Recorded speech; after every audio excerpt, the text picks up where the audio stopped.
Street Bugatti circuit in Le Mans. It's the French Grand Prix, and we are underway.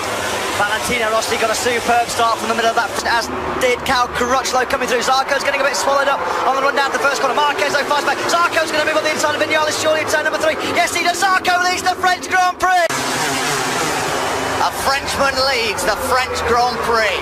Who was the last one in the Premier class? I think it was probably Sylvain Guintoli, was it, in the rain, who's riding in this race. And there is the unfortunate Alvaro Bautista out at the, well, before the end of half a lap of the race. Under the famous station in 4 places, under no real great pressure at the moment from Cal Crutchlow. Pedrosa unable to find his way through, and Andrea Dovizioso at the moment as well. Rossi comfortably situated in behind Maverick Vinales, and then come up towards the Shimano Bull for Essex once again. Dalia Vinci Ducati has come into the pit lane. He's retired, the Spanish rider. So 2 Spanish Grand Prix winners and a Spanish 125cc World Champion, Barbara and Alvaro Bautista, are out of the race. Hervé Poncharal, team boss of the Monster Yamaha Tech 3, but he doesn't know what to do with his hands. He was rubbing his hair, running behind Vinales, and just see how this works out, as long as Zarco doesn't build up too big a lead. Yeah, you're right. Vinales and Rossi will be pretty comfortable at the moment, because they haven't seen Zarco able to stretch away and use the advantage of that soft rear tyre in the first, 5 laps of this race. Rapturous applause for Zarco as he comes over the line. Marc Marquez has just fired in the fastest lap of the race, a 1:33.162. Like Moto2 said, the pace that he was able to keep in those crucial final 5 or 6 laps was untouchable and unbeatable. Well, he's going to be put to the test here today, because breathing down his neck are the 2 factory Yamaha men, Maverick Vinales and Valentino Rossi. Vinales is going to strike. Vinales is through at turn number 3. He takes the lead from Johan Zarco on lap number 7. Take that back, he said. I think after what happened on the very... I tell you what, it's all beginning to close up. Unfortunately for Scott Redding, he led the way after the 3 practice sessions. He's a former winner here in the Moto2 class.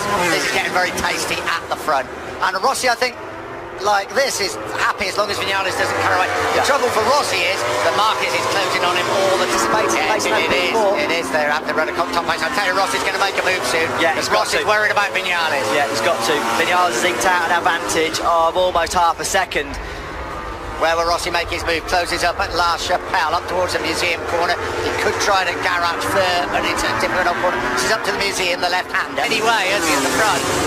Last time around, Vinales and Zarco both back into the high 132s. Here is Crutchlow then up at that first corner, back with Jack Miller, who's holding off Jorge Lorenzo. Jack Miller is riding on pure adrenaline. This is pure adrenaline from Jack Miller. He is so battered and bruised after that monumental crash in FP. Tackles of Johan Zarco. He's doing everything within his power here, Vinales, to try and open up a bit of daylight. But Johan Zarco, he's like a little terrier with a bone. He just will not let go. A little French terrier. That's exactly what he is. Great ride by Zarco. Rossi he's having problems, but he's just being dropped. There's Jorge Lorenzo that has finally found his way through on Jack Miller. Valentino Rossi, let's keep a close eye on Rossi, because Rossi and Pedrosa have just exchanged fastest laps of the race. Rossi at 1:32.670. We said about Danny Pedrosa being the man to keep a very close eye on. Pedrosa now has taken another 3/10 out of... You don't see Danny Pedrosa making contact when he makes overtakes too often in his Grand Prix career, but he knew that he's got the pace. He didn't want to be held up too long behind Cal Crutchlow, so it was a case of, I'm coming through regardless. That, as you said at the time, is very unlike Danny Pedrosa, isn't it? Now, if it was Johan Zarco or even Marc Marquez, you probably expect them to bang their way through a little bit, but not Danny Pedrosa. Danny Pedrosa now moves up into 4th place. You know what, that was so lucky for Marc Marquez, because he lost it going through the right-hander. Jack Miller did the same thing yesterday, and of course he went veering off to the right and hit the perimeter fence.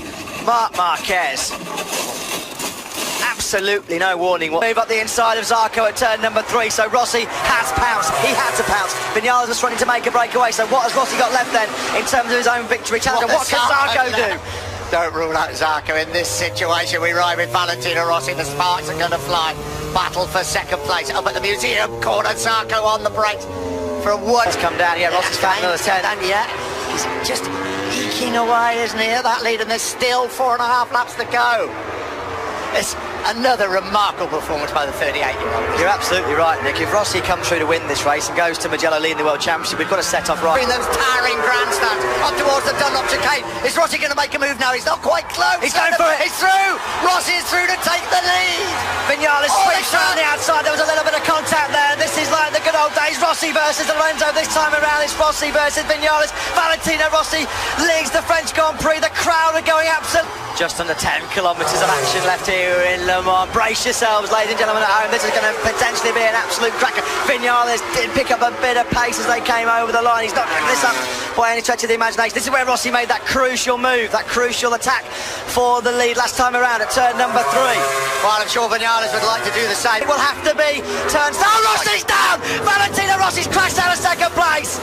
Rossi down and okay. Maverick Vinales will win the French Grand Prix. What a race we have witnessed once again. Vinales wins his 3rd Grand Prix of the season. Maverick Vinales takes over the lead in the World Championship.